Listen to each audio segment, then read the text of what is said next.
Bueno. Boa tarde a todos. Cuando me invitaron a participar de este panel, me dijeron, tenés que hablar de nuevas tecnologías y en operaciones, con lo cual, bueno, le dije a Cristian, que está acá, bueno, yo no, en esto mucho no puedo contribuir. Me dice, bueno, lo que pasa, lo habíamos invitado a Steve Jobs, pero el caché era demasiado alto y para una empresa, digamos, sin fin de lucro era muy difícil. Entonces, bueno, al final vine yo. Lo que voy a tratar de compartir con ustedes es no la visión de Global Crossing Level 3 desde ayer, sino lo que vemos desde un punto de vista operativo y cuáles son los desafíos que hay cuando hay que hacer un cambio tecnológico y por qué los cambios tecnológicos a veces suceden y a veces son más difíciles, ¿no? O sea, creo que todo el mundo será consciente de lo difícil que ha sido de que IP versión 6 tenga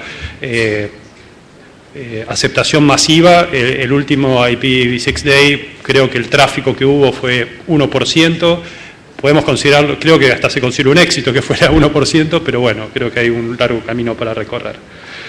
Entonces, desde el punto de vista de los operadores, bueno, cambiar tecnologías siempre es complicado y hay que recorrer un camino bastante largo, o sea, porque acá hay que realizar inversiones, las inversiones siempre requieren tener un plan de negocios, que en lo posible se pueda, sobre todo en las empresas privadas y con fines de lucro, ganar dinero, con lo cual no siempre es fácil conseguirlo.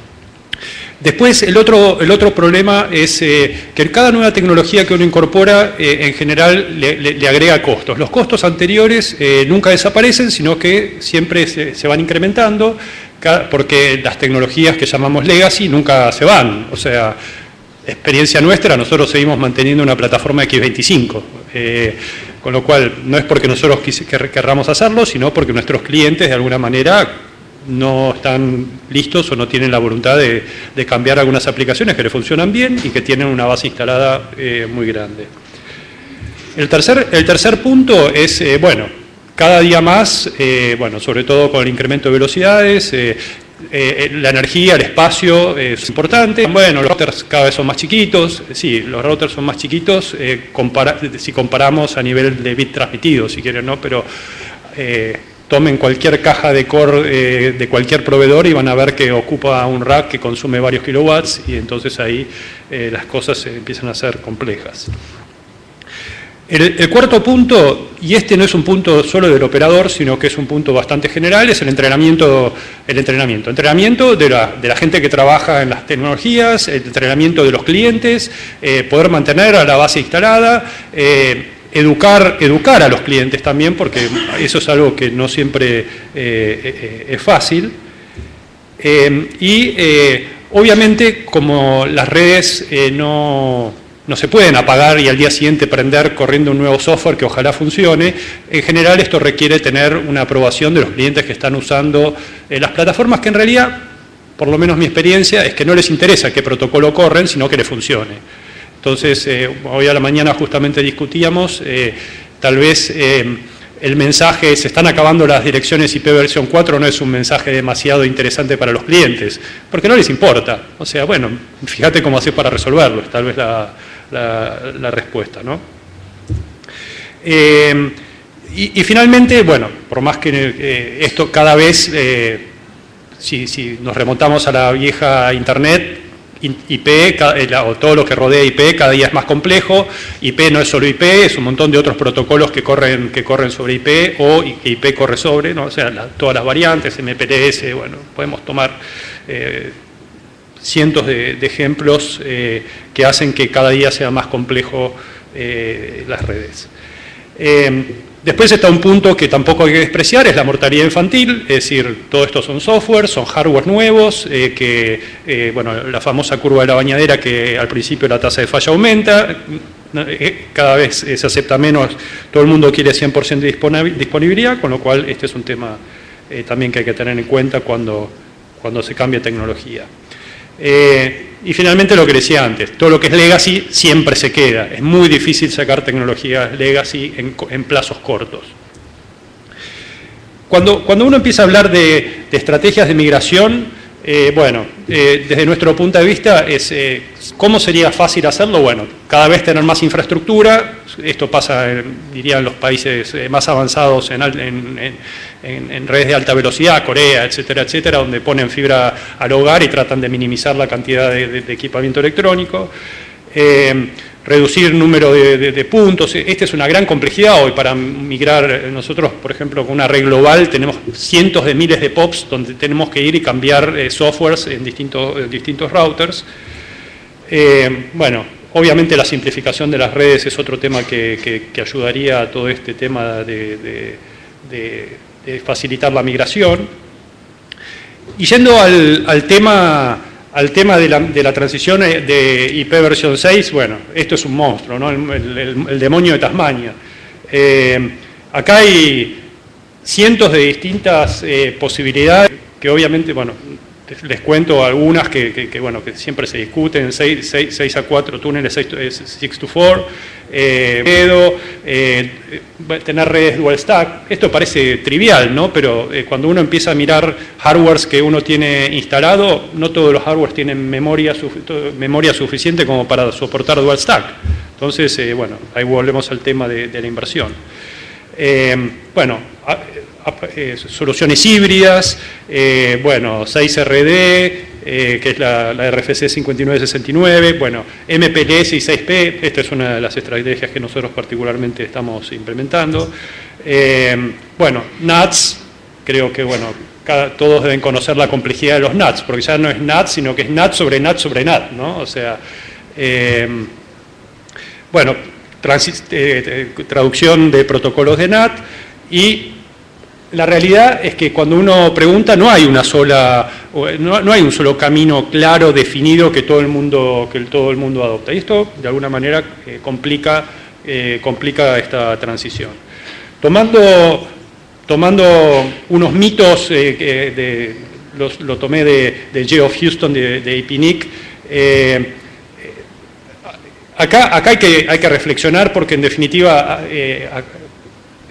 en algún momento esto va a tener que pasar, ¿no? O sea, el primer mito es: tenemos muchos años para esta transición. Bueno, hay regiones donde esto ya está muy complicado, Asia sobre todo, donde, bueno, el pool de direcciones IP versión 4 se está acabando. Los usuarios no van a ver una diferencia en la transición. Bueno, eso es lo que yo les decía. Desde el punto de vista de operación, el usuario siempre tiene impacto en este tipo de cosas y hay que minimizarlo. Bueno, lo que hablaba de los NATs, podemos poner un NAT sobre un NAT sobre un NAT y pensar que esto va a funcionar para hacer todas las traducciones de protocolos. Bastante difícil de que esto sea tan simple. Después, bueno, está todo el tema de los CPEs. Bueno, yo, que de alguna manera soy un tecnólogo, si se quiere, yo en mi casa tengo un router Linksys de hace 10 años y no soporta IP versión 6, y la verdad que no cueste $80. Cuando uno va al mercado corporativo, esto es muchísimo más complejo, y bueno, cambiar un CPE, casi les diría, es una hazaña. Bueno, después el mito de que, bueno, mi ISP va a tener suficientes dirección IP de versión 4, con lo cual para mí no es un problema. Bueno, esto depende de la región, de nuevo. Hay algunos que pueden tener, otros que no pueden tener, pero también hay que pensar que la Internet es una red global y hay tal vez clientes que están en áreas donde no hay más direcciones versión 4 y tienen que ir a versión 6, y con una red global uno las tiene que conectar. Bueno, el siguiente es que siempre vamos a tener que correr protocolos versión 4. Yo creo que esto tiene algo de verdad, o sea, porque, digamos, hay muchos protocolos, por ejemplo, dentro de las redes MPLS que van a seguir siendo IP versión 4. No hay muchos motivos, en principio, para cambiarlos, o sea, por lo menos no en el corto plazo. Y siempre va a haber una tecnología que convierta IP versión 4 a IP versión 6. Sin ninguna duda hay, como les mostré en el slide anterior, un montón de posibilidades. Hay que ver cuán fáciles son de que esto funcione, ¿no? Y finalmente, bueno, no necesariamente vamos a tener que hacer una transición a IP versión 6, puede haber sustitutos, pueden llamarse redes Ethernet, pueden llamarse, bueno, no sé, otras tecnologías que puedan aparecer. Esperemos a ver qué pasa. Puede funcionar o puede no funcionar. para un operador esto es muy difícil correr el riesgo, o sea, con lo cual los operadores en sí, todos estamos listos para IPv 6. O sea, ese es lo que por lo menos se manifiesta, pero del dicho al hecho siempre hay una gran diferencia, ¿no? Y la última, el último mito, todos sabemos lo que está pasando. Sí, todos sabemos, pero no hacemos nada, ¿no? Y bueno, y al mejor de todos, sabemos lo que estamos haciendo. Bueno, algunos creemos saberlo, otros creemos no saberlo, y otros, bueno, todas las combinaciones son posibles, ¿no? Y bueno, ¿tenemos un plan? Sí, tenemos un plan. Yo creo que todos tenemos un plan, esos planes pueden o no funcionar.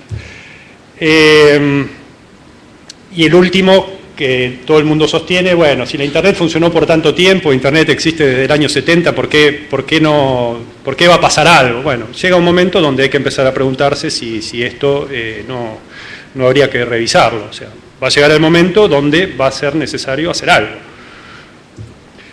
Bueno, las conclusiones entonces. Yo creo que en principio ya estamos tarde. Es decir, es necesario empezar a hacer algo. Y no lo hablo solo desde el punto de vista acá del operador, sino desde el punto de vista también de los que usan Internet. En muchos casos son también clientes que tienen, por supuesto, sus reticencias de la misma manera que los operadores a hacer cambios. Hay soluciones disponibles, muchas, la verdad que muchas.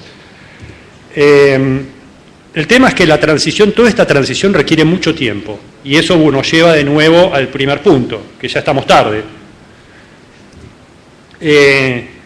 Y una cosa que es muy importante desde un punto de vista del operador, cualquier transición es un riesgo para el servicio de los clientes. Con lo cual, esto no se puede hacer a las apuradas, requiere muchísima planificación, requiere muchísimo dinero y, en definitiva, como dicen siempre, customer is king, con lo cual sería bueno que este empuje venga del lado de los clientes y no del lado de los operadores. Obviamente, cualquier transición significa, sobre todo de esta naturaleza, significa una pérdida de margen para los operadores, porque no tienen nuevos revenues asociados. Y les diría que con esto le dejo a los que siguen y para después, si tienen preguntas, seguir discutiendo en el panel. Gracias.